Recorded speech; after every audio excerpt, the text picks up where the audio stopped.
Hello friends! Today, we're going to explore a well-known Buddhist idea, the law of karma. But don't worry, I'm not here to put you to sleep with dull lectures. That's not my style. Instead, think of karma as a boomerang. You toss it out with gusto, and then one sunny day, it swings back and whack, hits you square on the head. Gentle chuckle. Sounds painful, but kind of fun, right? That's exactly how karma works. Every action we take, whether it's something kind like helping a stranger, or something sneaky like dodging work with a fib, plants a seed.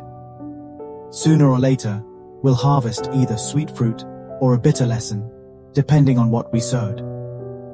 Today, I've got a story about Jack, a guy who's a master at throwing boomerangs, but doesn't see that they're coming back to say hello. Who's Jack? Just a regular guy with an office job, always passing tough tasks to co-workers, making up stories for his boss, and sometimes using friends for his own gain. But let's not judge him too harshly. Maybe there's a bit of Jack in us all. Those times we pick the easy path over the right one. Stick around to see how Jack's boomerang flies, and whether he figures out the lesson before it lands. Let's step into Jack's world, shall we? Picture him on an ordinary day at the office, surrounded by the hum of computers and the faint smell of stale coffee. Jack isn't a villain. Oh no, he'd be horrified if you called him that. In his mind, he's just a regular guy trying to get by. But here's the thing. Jack has a knack for making life easier for himself, even if it means nudging his troubles onto someone else's plate. He's not malicious, just creatively lazy, you might say. It all starts on a Monday morning. The kind of day that feels like the universe is testing you. Jack's boss strides over, a stern look on his face, and drops a massive project on his desk. We're talking a towering stack of papers, charts, deadlines scribbled in red ink, the works. Jack stares at it, wide-eyed, and you can almost hear the gears turning in his head. No way I'm tackling all this, he thinks, already plotting his escape. So he turns to Susan, his co-worker with a heart of gold, and flashes his most charming smile. "Hey Susan," he says, giving her a friendly pat on the shoulder. "You're so good at this stuff. Mind giving me a hand?" Susan, bless her, doesn't suspect a thing. She nods, takes half the stack, and dives in. Little does she know, Jack just threw his first boomerang. A shiny, invisible one, soaring out into the universe. Now you'd think Jack might feel a twinge of guilt, but nope. He's too busy congratulating himself on his brilliance.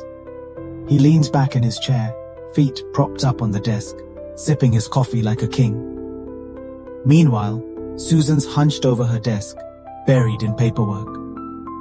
Jack doesn't see it yet, but that boomerang he tossed? It's not gone. It's out there, curving through the air, picking up speed. A few hours later, the boss swings by again, peering over Jack's shoulder. "How's that project coming along?" he asks, arms crossed. Jack doesn't even flinch. "Oh, I'm working hard on it, sir," he says smoothly. "But my computer crashed earlier, so it's taking a bit longer than expected." It's a flawless lie, or so he thinks. In reality, his computer's fine.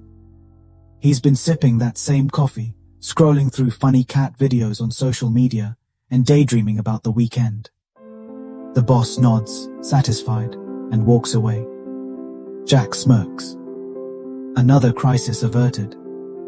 But what he doesn't realize is that he's just launched boomerang number 2. It's spinning now, joining the first one, both of them gliding silently through the karmic sky. By the end of the day, Jack's feeling pretty good about himself. He's dodged the project, fooled the boss, and now it's time to unwind. So, he calls up his buddy Tom. "Hey man, let's grab dinner," he says, all casual and cheerful. Tom agrees. He's a good friend, the kind who's always there when you need him. They head to a cozy little diner, order burgers and fries, and spend the evening laughing over old stories. But when the bill comes, Jack does his classic move. He pats his pockets, puts on a sheepish grin, and says, "Oh man, I forgot my wallet. I'll pay you back later, okay?" Tom sighs. He's heard this one before, but he pulls out his card anyway. "Sure, Jack," he mutters, a little skeptical, but too nice to argue. Jack claps him on the back, grinning ear to ear. And there it is. Boomerang number 3, sailing off with a flick of his wrist. Let's pause here for a moment and reflect, because this is where the Buddhist lens comes in. In the teachings of the Buddha, actions like Jack's have a name: unwholesome karma. It's a fancy term, but it's pretty simple when you break it down. Every time Jack chooses greed, like hogging the easy life while Susan slaves away, or laziness, like dodging work with a lie, or dishonesty, like forgetting his wallet, he's planting a seed. Not a good seed, mind you, but a prickly, stubborn one that's going to grow into something he won't like. The Buddha often talked about this. What you sow, you reap. It's not punishment, not some cosmic judge smiting you from above. It's just cause and effect, plain and simple. Jack doesn't see it that way, of course. To him, he's just being clever, outsmarting the system. He doesn't notice the boomerangs he's throwing. 1, 2, 3, each one shimmering with the weight of his choices. He thinks they're gone, lost in the wind, never to be seen again. But here's the kicker. Those boomerangs don't vanish. They're not cheap toys that break on impact. They're karmic boomerangs, crafted from intention, action, and consequence. Right now, they're out there, circling high above, tracing wide arcs through the sky. And Jack? He's oblivious. He finishes his burger, waves goodbye to Tom, and heads home, whistling a tune. He's had a great day, dodged work, enjoyed a free meal, and kept his hands clean. What could go wrong? Oh, Jack, if only you knew. Those boomerangs aren't just floating around for fun. They're gathering momentum, each one humming with the energy of his deeds. In Buddhism, we call this vipaka, the fruit of karma. It's not a question of if it'll come back, but when and how. Think about it for a second. We've all got a little Jack in us, don't we? Those moments when we cut a corner, tell a white lie, or let someone else carry the load. It feels good in the moment, like a free pass. But the Buddha's teaching reminds us, there's no such thing as a free pass. Every action has a ripple, every choice a shadow. Jack's shadow is growing. And those boomerangs? They're starting to turn, their golden edges glinting as they arc back toward him. So, as Jack strolls home under the streetlights, let's leave him there for now. Happy, carefree, and blissfully unaware. His day of clever tricks is done, but the story's far from over. Those boomerangs are still out there, and they've got his name on them. Stick around, because next time, we'll see what happens when they start to land. Alright friends, let's check back in with our pal Jack a few days after his so-called victories.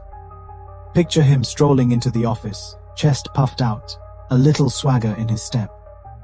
He's still riding high, convinced he's the smartest guy in the room.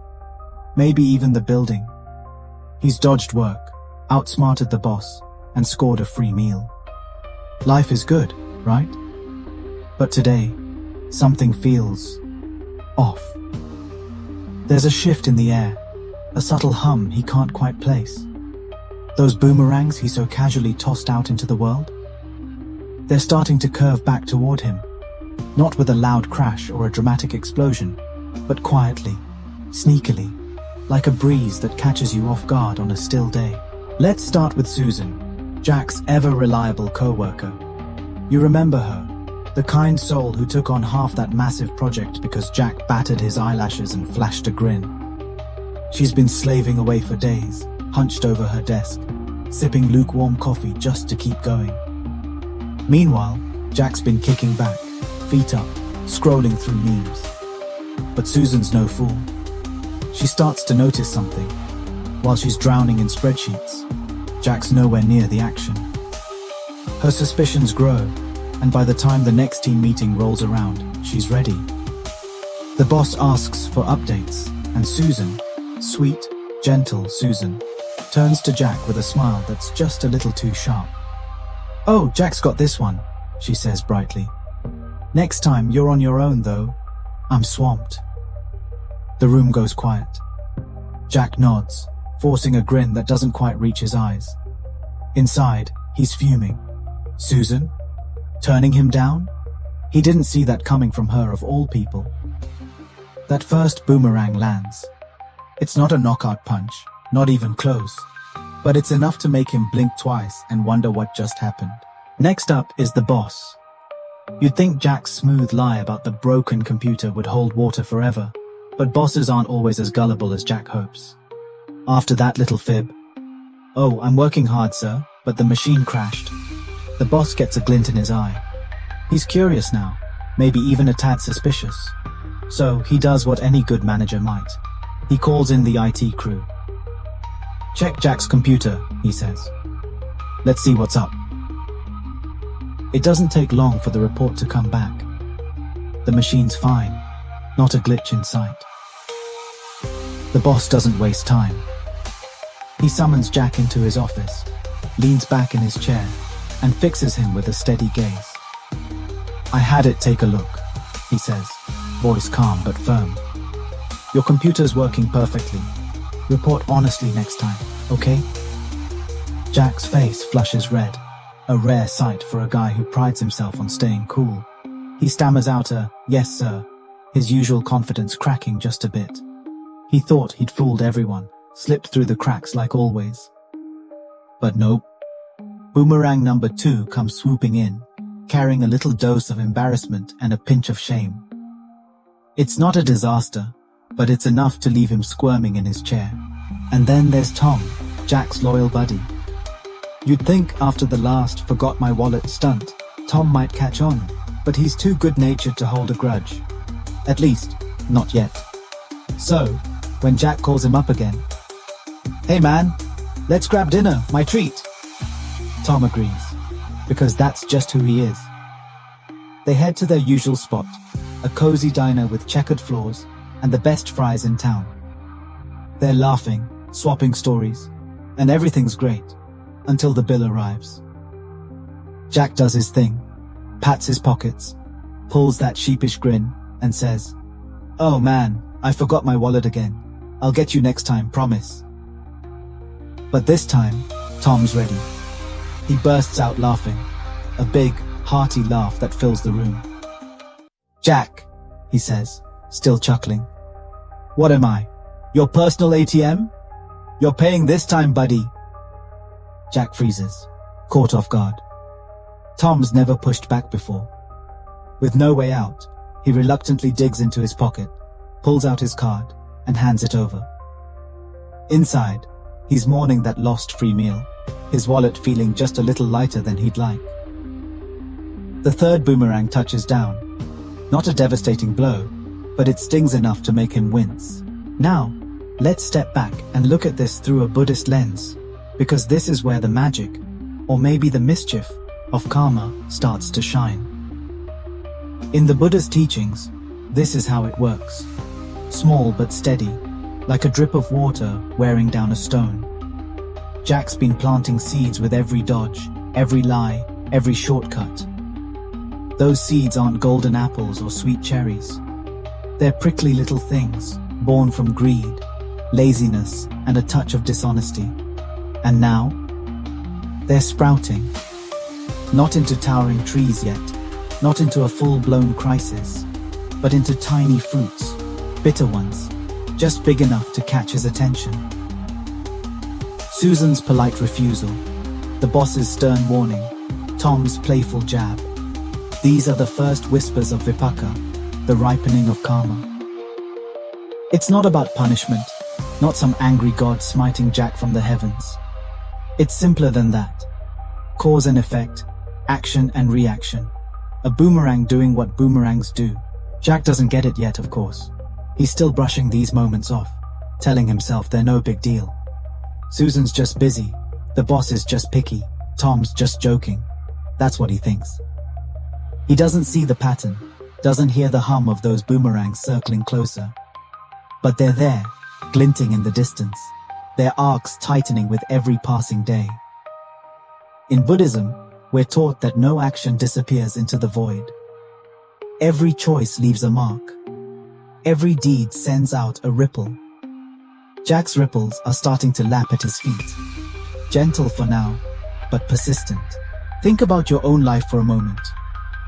Ever had a day where things went sideways and you couldn't figure out why? Maybe you snapped at someone and later tripped over your own shoelaces. Or maybe you skipped a chore and found yourself scrambling later. That's karma whispering. Not shouting, not yet. Just nudging you to pay attention. Jack's getting those nudges now, but he's too busy shrugging them off to listen. He heads home after dinner with Tom, wallet lighter, pride a little bruised, but still convinced he's in control. So, as Jack walks through the evening streets, hands in his pockets, let's leave him there for now. He's had a taste of his own boomerangs. Nothing earth-shattering, just a few taps on the shoulder. But those taps? They're a preview, a warm-up for what's coming. The seeds he's planted are still growing, and the fruits? They're getting bigger. Stick with us, because next time, we'll see what happens when those boomerangs really start to land. Alright friends, let's join Jack on a day that's about to etch itself into his memory forever. After those gentle little taps from Susan, the boss, and Tom, those soft nudges he brushed off like crumbs on his shirt, Jack's still strutting around, convinced he's untouchable. He's the king of shortcuts, the master of dodging trouble, or so he thinks. But today? Oh, today's different. Those boomerangs he tossed out so casually, thinking they'd vanish into thin air, aren't drifting back quietly anymore. No, they're zooming in now, fast, fierce, and loaded with enough force to knock him right off his high horse. It all kicks off with that big project, the one Susan washed her hands of after Jack left her drowning in it. Deadline day sneaks up like a thief in the night, and Jack's got no one left to lean on. No Susan, no excuses, just him and a ticking clock. So, he does what Jack does best. He scrambles. He slaps something together in a frantic rush. A patchwork of half-baked ideas, sloppy numbers, and a few desperate copy-pastes from the internet. He hands it in, leaning back with that smug grin, expecting a pat on the back. But the boss? He's not buying it.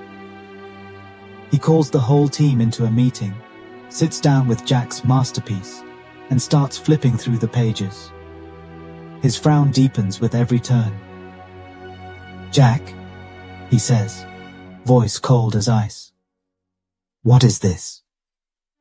Before Jack can muster a defense, the boss lays it all out in front of everyone. Miscalculations glaring like neon signs, missing sections that scream neglect, and those plagiarized chunks? They're the cherry on top. The room's dead silent except for the rustle of papers and Jack's shallow breathing. He's sweating buckets now, his usual charm nowhere to be found. For once, he's got nothing to say. That first boomerang slams down hard.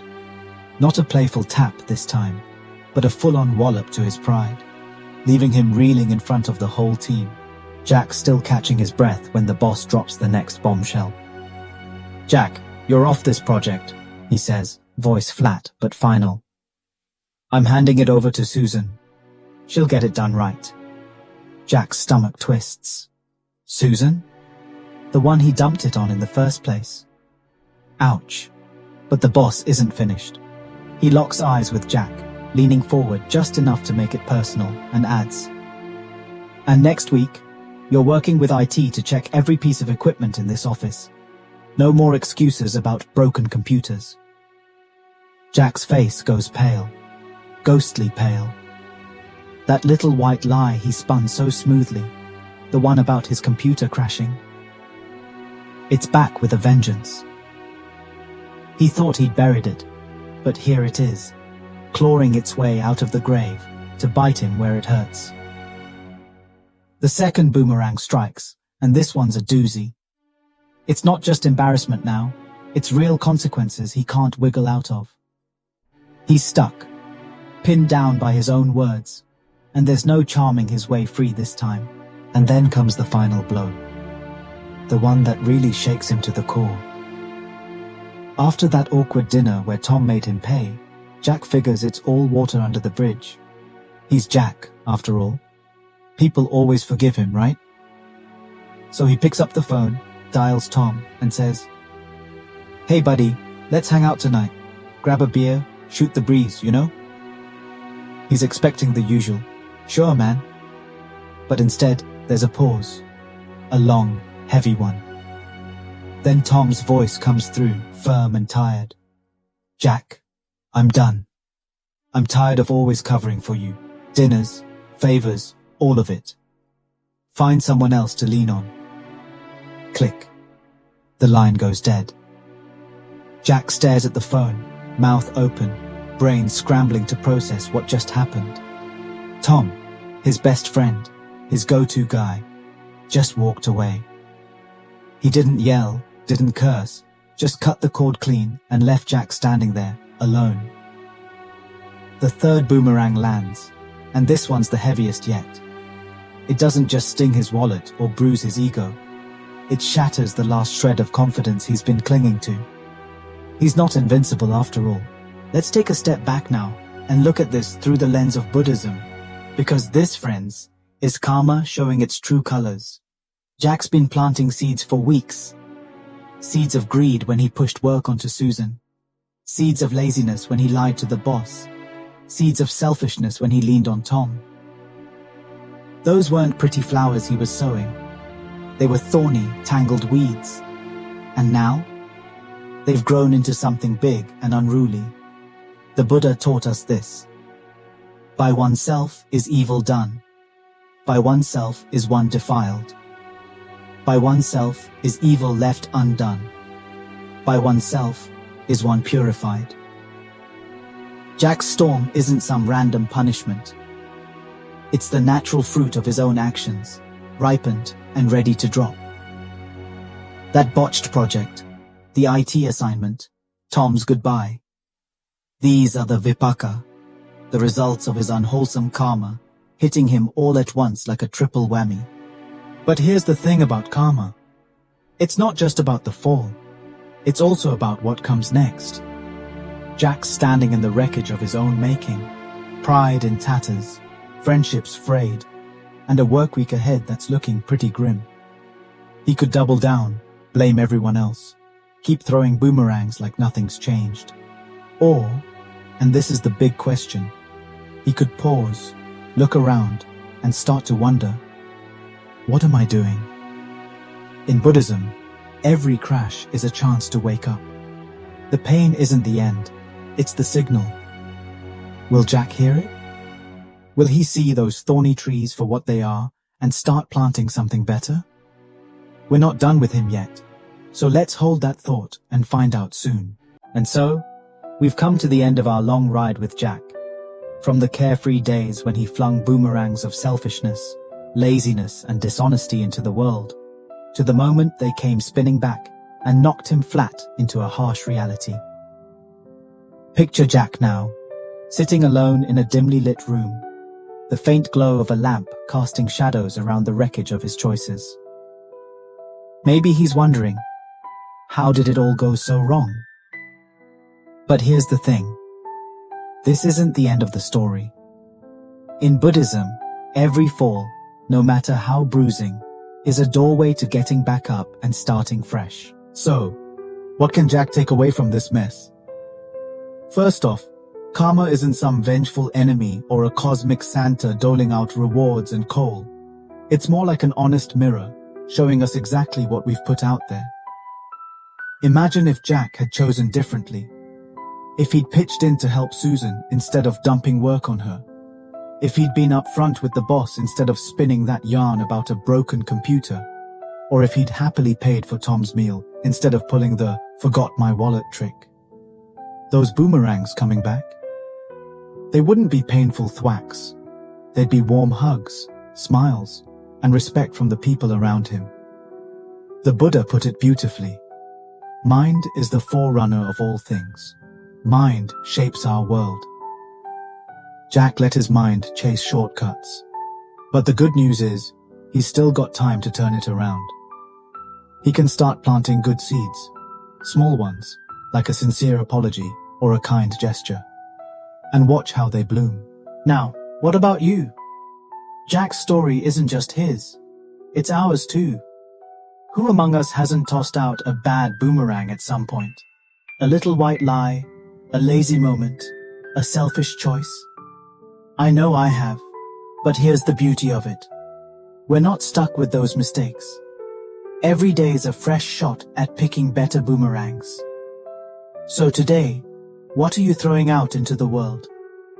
What's it going to bring back? Joy or a regretful frown? I'd love for you to pause, think about it, and share with me in the comments below this video. Tell me about a time karma knocked on your door. Maybe when you did something good and got a sweet surprise, or a stumble that taught you a lesson you'll never forget. I can't wait to hear your stories.